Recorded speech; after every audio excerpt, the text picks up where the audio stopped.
What's up, boys and girls? This is Spit Logic, and today I want to talk about external sound libraries, where people can get those sound libraries for the SP404 Mark II.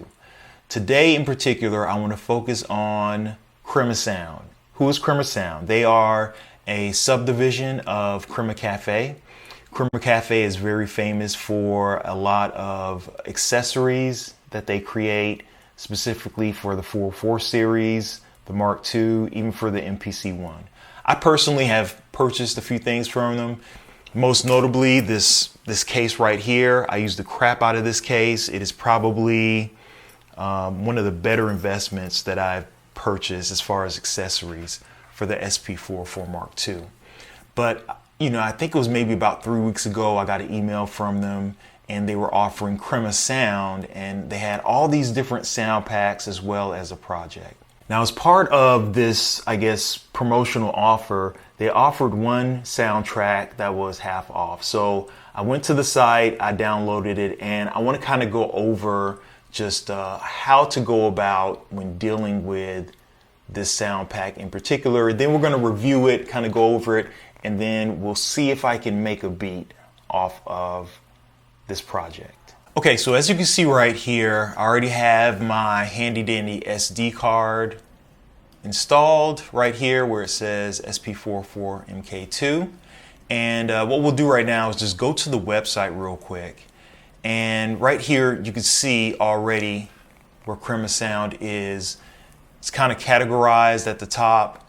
They do the sound and the demos for the Mark II as well as the MPC. Those seem to be the only two platforms that they're focusing on. And then right here, it says sounds. There's a lot of different categories here for people. And what always catches my eye, freebies, right? So not only do they have the different sound packs that you can purchase, they also have the free sound packs that you can get as well. And all of these sounds vary from different genres and different types and textures. Most of them, they seem to be coming from some sort of older film or older movie pre-1980s. But enough about that. Really, for me, when I purchased it, I added it to my cart, and as you can see, as far as US dollars, it's about $10. It was about $10 for this particular pack. They sent me some sort of promotional code, and with the code I got half off, so it was about $5 for it.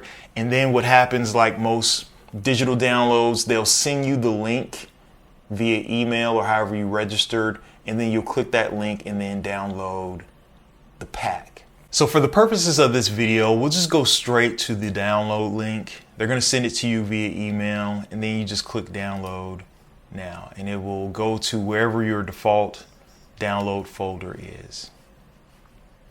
So from there, I'll go to my download folder,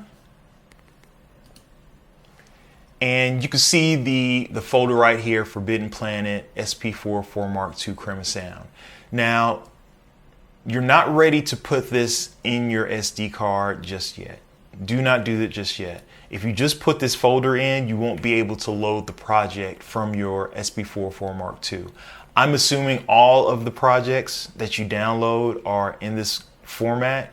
So go into this folder, and then you go into a series of subfolders. This is actually the project right here. So Forbidden Planet CremaSound, and then SP404 Mark II project. This is the folder that you're going to want to put into your SD card. So let's go ahead and open up that SD card. And I'm going to put it in the export folder because that's where I put all my projects. And you know what? Let's go ahead and rename this. I hate that they named it SP404 Mark II project. We'll just call it Forbidden Planet.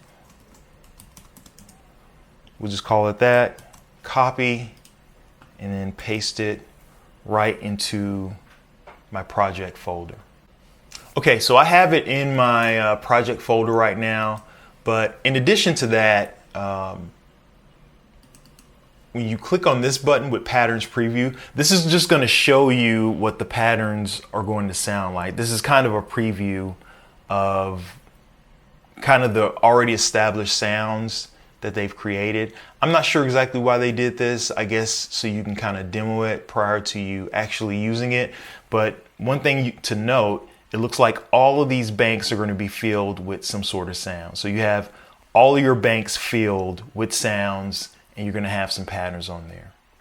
Okay, so we have our project, our Forbidden Planet project. I have my SD card, and what I'm going to do, I'm going to place it in the Mark II, and we're going to get ready to use it. So Shift 14, I will import from SD card, give it a little time to see it, project, and then right here, it automatically goes into your import section for your project.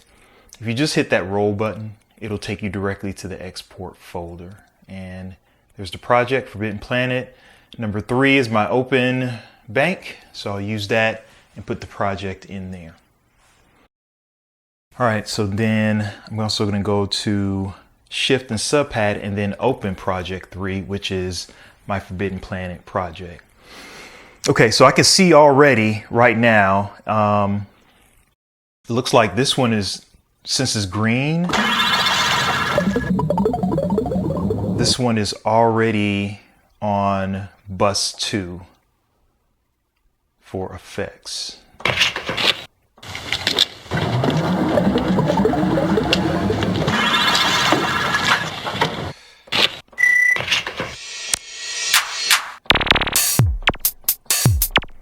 And then okay, so it seems like every bank is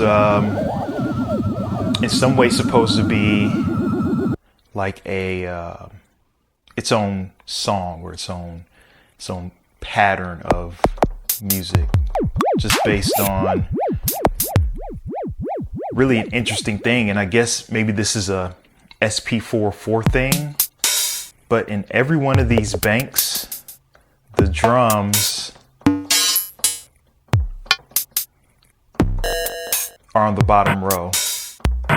Okay, so that was pretty much how I was taught, just based on the stuff that I listened to and the videos that I watch. But it looks like this is pretty universal to put those drums, the percussion, on the bottom row. So another thing about this, these aren't in mute groups, these banks, and none of them appear to be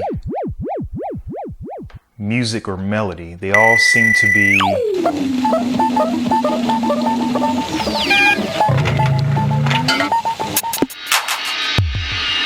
sound effects. So what I'm going to do right now, I'm going to just kind of go through this bank and see if I can create just a beat. I will say this, one thing that I think is a limitation, and maybe I'll talk about it a little bit at the end of this video, is every single bank is full on this project. And when I'm dealing with a project, I like to leave some open banks to do a little manipulation with the audio of a sample and then make that the primary sample on a pad. So I don't like the fact that there is no room for me to kind of manipulate or create new sound combinations into a bank. But I'm going to go through it and we'll see exactly what comes about of it. Now, hold on. I think I want that at the very beginning.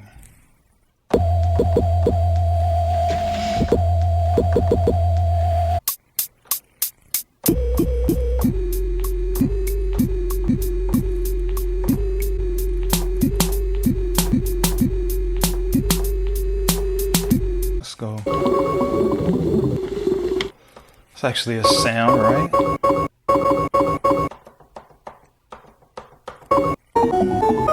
Sound.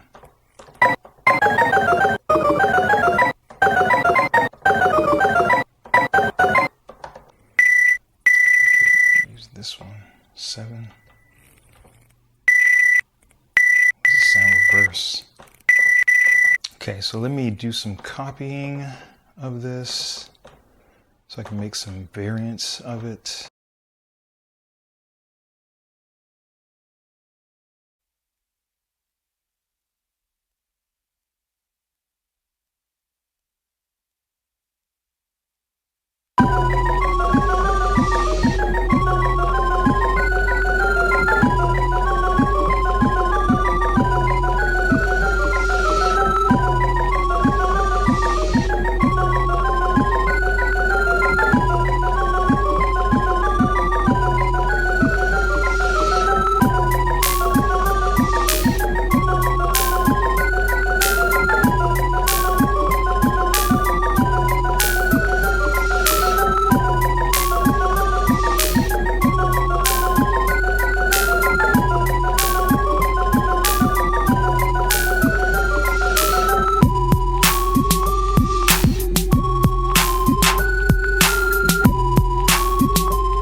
Okay, so that was me just kind of putting something together real quick based on this Forbidden Planet project.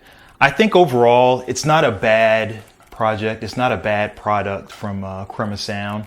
This isn't typically the sound bed that I use or the type of samples or, you know, percussion for the most part that I use, but I think as a project alone, I wouldn't typically try to make something using all of these sounds, but it was interesting trying to use them and crafting them into something that felt a little more familiar to me. I guess since I wouldn't typically use these kind of sounds, this kind of project, for my taste, wouldn't be something that I would be interested in, but it certainly was fun to try to mix and match these different sounds and try to come up with something. I haven't gone through the other sound packs that they have on CremaSound, but I would be interested if they used either actual music from the soundtrack as a part of some of those film themed packets that they have, or is it like music actually from the film itself or melodies from the film itself? I'd be interested to know. Anyway, that's going to do it for this video. What are your thoughts? Have you downloaded or used any of those Crema Cafe sounds? Have you used any of the projects? Would you use any of these projects? And what kind of music would you make out of it? Again, thanks for the view. Thanks for the listen. And until next time, peace.